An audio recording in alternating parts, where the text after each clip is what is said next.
Hello, in this video we will look at how to use two new functions, update select input and observe event function. The use case is that we have got three select input widgets, namely year, month and name, and based on whatever year is selected, the month select input widget choices are updated as well as the name select input widget choices are updated.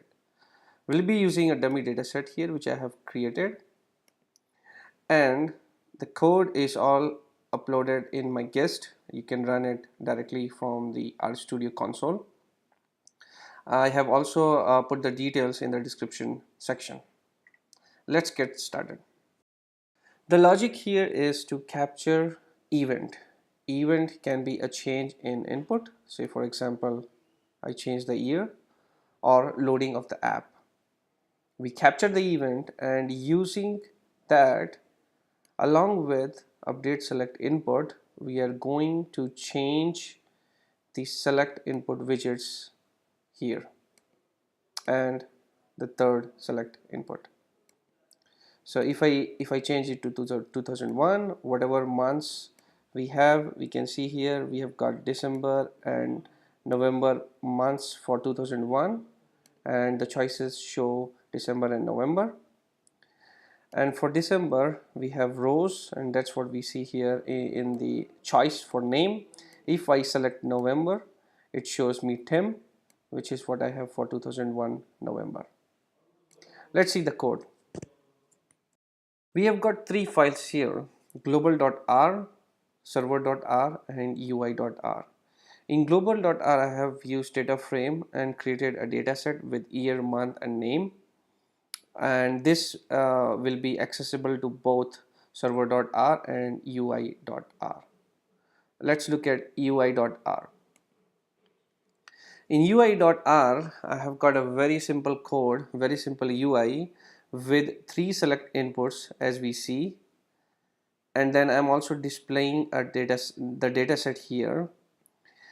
Now this is very important that when we are putting the first select input, I have put the choice the unique years because years might repeat. However, for the second and third select input, I have kept the choices as empty, and there is a reason why I have done that, and that's why I said this is important. And the reason is, to start with, we will have the choices as empty, and as the app loads or as the user changes the year, we want the select input to be updated. Sorry, the choices in select input to be updated, and we'll see that in server.r.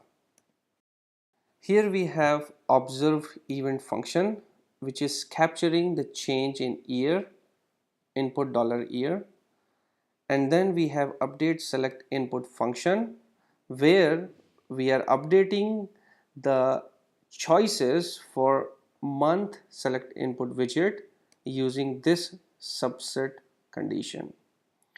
What we have is we are actually subsetting month variable based on whatever year is selected by the user. Okay.